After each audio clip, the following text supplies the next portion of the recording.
Hello everyone, new year, and I thought I'd be a bit better of uploading paint guides this year. And starting out is the Stormcast Eternals from the Dominion box. I thought I'd start out showing Indrastra and I'll get back to her at the end, but she's a nice starting introduction. So let's get her out of the way for now and instead show this Griff hand to show the prime, a Cenophyll prime using an airbrush with a black base and grey from above. Moving on to the actual Stormcast, I have this dry brushed Runefang steel that covers basically an entire model except for the base. Moving on to the gold trim, I've been using Retributor armor, and usually I use Balthasar gold, but I wanted a brighter gold color here since I'm going to shade it in the next step. And here we have that. It's Drakenhoof Nightshade, covering almost all of the gold and leaving some of the armor Runefang steel still showing as in the scale mail and on the color there to get a bit of variation. The next blue detail is a contrast paint, ultramarine blue, using on the laminated plate here and the cloth cloaks and such. I've liked using contrast paint on the Cenophyll. It's not quite a slap shop as I'm going to be layering other colors on top, but it's a nice starting point. Next up is snakebite leather, using it also for the leather details, self-explanatory, and also for the hair and such on some of the models. And for skin tones, I've been using Kislev flesh for most of them, but not all. As I mentioned, I wanted a bit of variation and have darker skin tone on some, but most Kislev is a good starting point. Next up is the black paints, Gravelord Grey on hair, where I want to keep some of the grey shining through, and Abaddon Black, where I wanted more opaque on some of the cloth in the knee joints and such. Moving on to the red details, I've used Flesh to Earth red as a base on the tufts on the helmet, some roping close to the belt, and the handles of the weapons. And we then move on to actually start layering here. We can see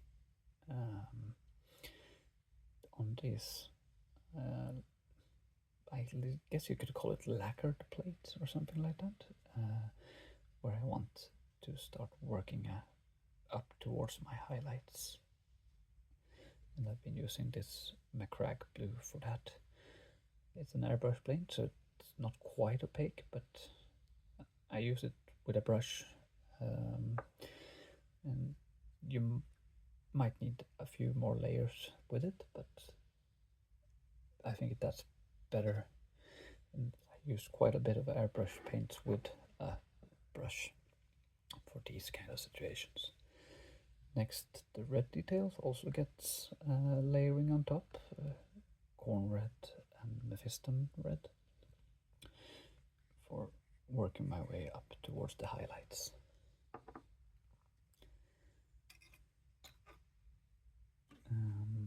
For white, I've started trying out this new Warpaint Fanatic to get a better coverage on white. And this is the total other end of the spectrum with airbrush white scar. This I basically only use for the points where I'm going to be using fluorescent paints later on, so it's basically I've used it as an ink instead to get it to settle into the recesses around the eyes and into the well, you'll see later on where I actually apply the fluorescent paint later on. And next up, I've started shading the skin and also the white on top here with this soft tone. I use this quite a bit for shading skin. I think it's soft enough to actually get a realistic skin tone, slightly tanned. And for my next step, not all of these models actually have a lot of fur on them, but some of them do. And I've dry brushed this rat skin flesh on top of his Griffhound cloak here to get a softer feathery detail. I also be showing that on Indrasta later on. Next up, we actually get to the fluorescent paint. I've been using this blue flux from Army Painter, and if I can put him down for a second, I'll see if I can show this. Let's get a bit closer to the camera. You can see the fluorescent paint on the sigil or the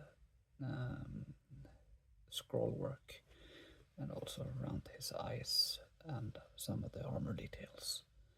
And this has gone on top of that white scar. Let's turn that off. Put him away. Next up is another fluorescent paint, but basically in this army I only use it on one bottle on her belt there, so it's not really much of an application, but I thought I'd mention it anyway. Then we have the last normal highlight, Lothran blue, on the top of the very top of his shoulder pads and such. Not much coverage, but I guess that's the point of a highlight. And then we're back to Indrastra, and for her I used this Praxetti white for dry brushing on her lighter feathers on the inside of the wings and such. I guess you could also see this Imperium blue sneak in here. I thought it was fun, like the Dominion box has a setting in a swamp environment, but I wanted more of a tundra look on my bases, so I've been dry brushing these vines hanging down to look more like icicles. And as you can see, I've also dry brushed some white onto the stonework and applying some texture white snow effect also. I think it's an Army Painter product. And yeah, that's pretty much my Stormcast Eternals and the paint scheme that goes with it. I wanted to stay away from the gold Stormcast that you see everywhere in the artwork, and use some gold, but not having it dominate the models.